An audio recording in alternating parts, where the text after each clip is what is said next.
What's going on, everyone? This is Kevin here, coming at you with my review of the Motorola Moto G Stylus 5G 2023. So without further ado, let's get started.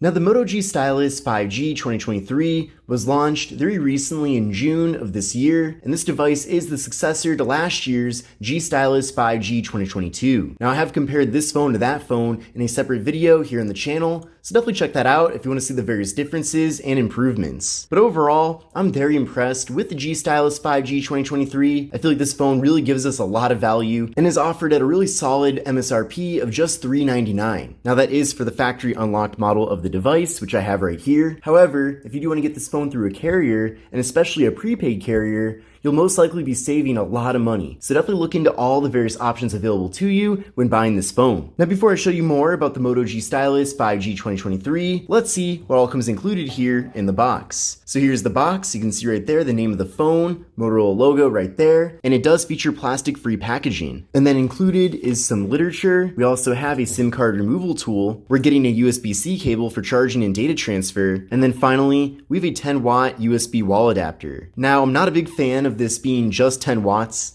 That's actually pretty disappointing, considering that this phone can charge up to 20 watts. Now, when I talk about the battery later on in the video, I'll explain why this really should have been 20 watts instead of 10. But with the Moto G Stylus 5G 2023, we're getting a very large 6.6-inch display. This display is IPS LCD, and it does feature a 120 Hz refresh rate. So that's a really nice premium feature to have, and you can definitely notice that faster refresh rate when using the phone. Everything runs very smoothly, and overall, this device feels a lot more premium than it even is. Now, to make things even better, the display that we're getting here is 1080p. We're getting a PPI of 399, so everything's super crisp and clear. And even though it is IPS LCD, it does still have pretty decent viewing angles as well. Typically with LCD displays, they're kind of more difficult to use in outdoor environments compared to OLED or AMOLED, and same thing goes for the viewing angles, but in this situation, they actually gave it a really good display panel. Now, the display itself is 20:9, so a more narrow but taller aspect ratio here with the phone, and then we are getting an 87.5% screen to body ratio. So pretty small bezels all throughout.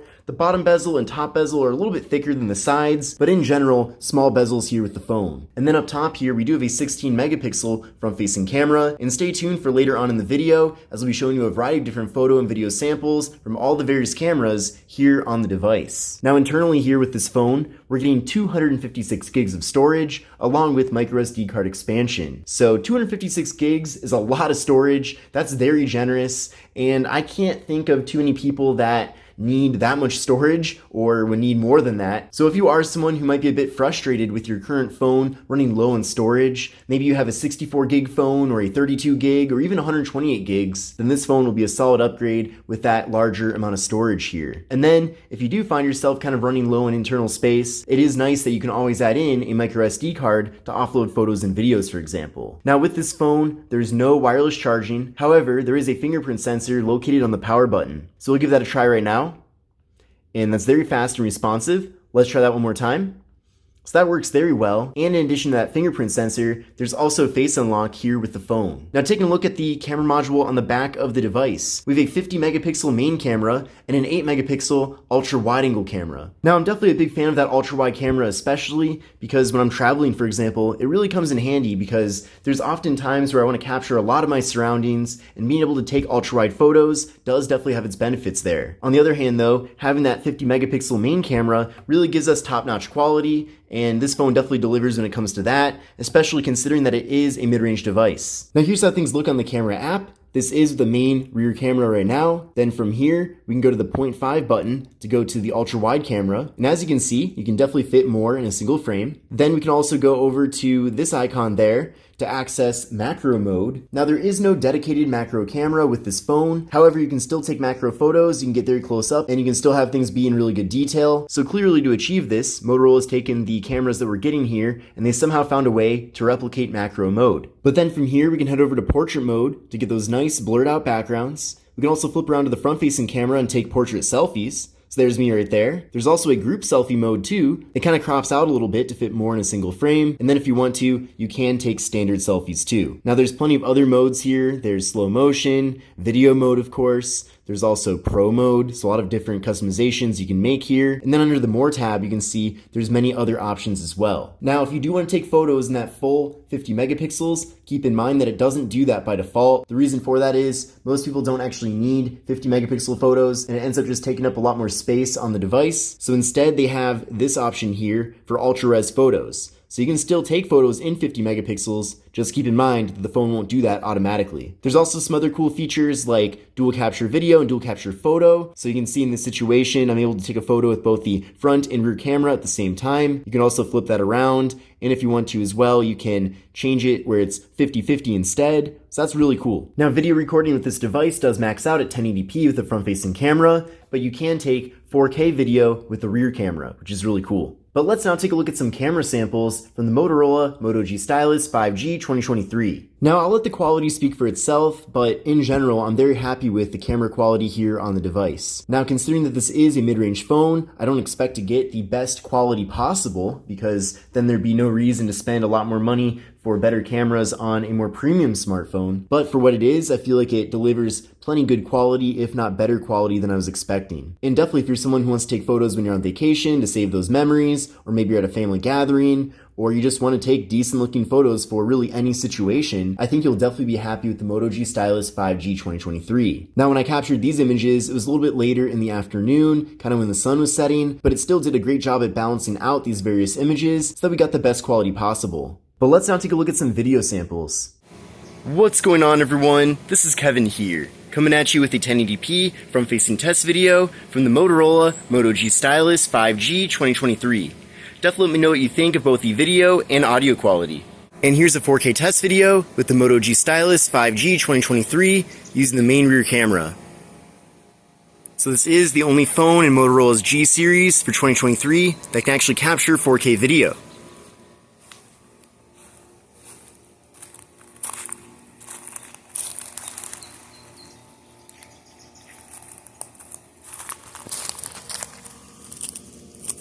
We have really quick autofocus in video mode, which is great.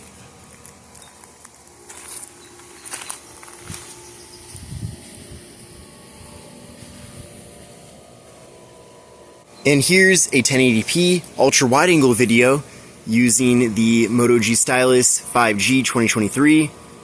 So with the ultra wide camera, you cannot capture video in 4K, but you can do it in 1080p.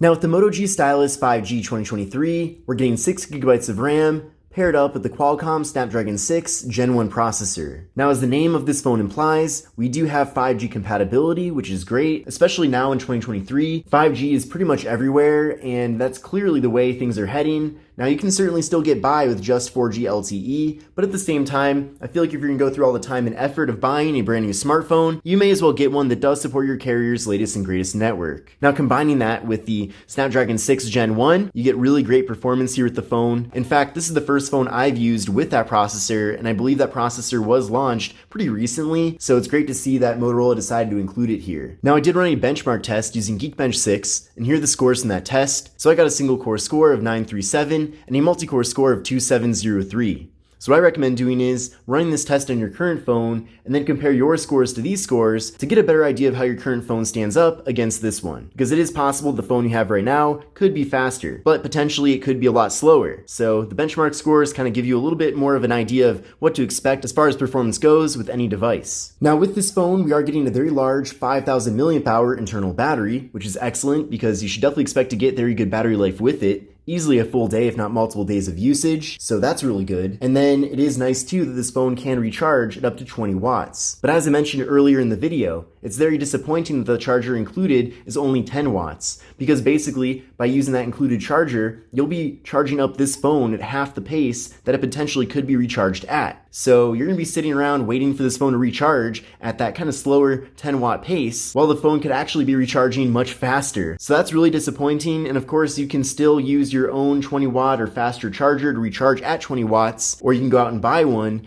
But in this day and age where it seems like Motorola kind of cares about sustainability and e-waste and all that stuff, it would have been great if we just got that decent charger in the box so that you don't have to throw out or toss to the side the charger that comes with it and use something else instead. Now this device is running Android 13, and I really do like Motorola's approach towards Android. They pretty much take stock Android and just add in a couple of extra bonus features. Now I did go over all those various interesting features in my dedicated tips and tricks video for this device, so definitely check that out. But in general, I appreciate that their software is pretty much free of bugs. There is some bloatware and some apps that are pre-installed, which is a bit annoying, but overall, it's nice bug-free software that performs well, and I do appreciate too that they don't just change things with Android just to change them. So they do kind of try to bring out the best of stock Android while adding in some bonus features. Another awesome thing too with the Moto G Stylus 5G 2023 is that we're getting NFC with this phone. So you can use this device for tap and pay to make mobile contactless payments, and that's very convenient. And what's cool too with this phone is that we are getting stereo audio. So when watching a video or listening to music, for example, you'll be getting audio out of the main speaker in the bottom, and then also the earpiece as well, giving you a much louder, richer, more immersive audio listening experience. Now, one of the signature features with the Moto G Stylus 5G 2023 is the Stylus.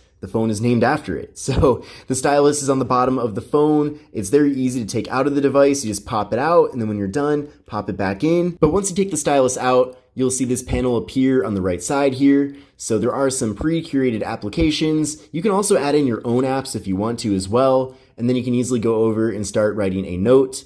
So I'll draw a smiley face here. I really am not good at drawing at all, but there's my name. So this is great for writing notes or doing drawings or things like that. Also, I like that you can use the stylus for general navigation around the phone. And in addition to that, you can use it to sign documents, and it's just really useful. And what's nice too is that we don't need it. It does kind of tuck neatly into the phone. So if you're someone who ends up using the stylus only a few times a month, there's really no downside with having it, because it's not like it takes up extra space of the phone, and compared to the competition that doesn't have a stylus, you're not actually paying anything extra to have that feature here. Over my top reasons to avoid buying this phone. Now, to clarify, there's a lot of things to like about this device. So as I mentioned earlier, this display here on the phone is excellent for watching video content. As you can see here, we're getting that very large canvas at 6.6 inches, but in addition to that, we are getting stereo audio, giving us a great video viewing experience. So if you want to use your phone to sit back, relax, and enjoy a video, then you can definitely do that here with the G Stylus 5G 2023. Now this phone is made completely of plastic besides the display, which is made of glass, but that's totally fine, and Motorola did a really good job with the materials that we're getting here. So this phone feels a lot more premium than you think it would based on the actual build materials. But taking a look at the left side of the phone, we have the slot for the micro SD card and SIM card. Then on the right side, we have volume up, volume down, and the power button, which doubles as the fingerprint sensor. Then up top here, we have the noise canceling microphone. And then on the bottom of the device, we have the 3.5mm headphone jack, USB-C port for charging and data transfer, microphone, speaker, and the stylus. And then on the back of the phone, we have the dual camera setup, flash, and Motorola logo. And I really like how this finish on the back of the phone is a frosted finish, and it really doesn't pick up any fingerprints. But overall, I'm a big fan of the Moto G Stylus 5G 2023. I feel like this phone is a really solid device from Motorola, and they're really delivering a lot of value here. Now, I'm definitely curious to know what you think about the phone. Do you feel like this phone is a solid upgrade compared to last year's 2022 model of the phone, or do you feel like they should have given us more here? Definitely let me know, but this is Kevin here. This is the Moto G Stylus 5G 2023, and I'll see you in the next video. Take care and have a great rest of your day.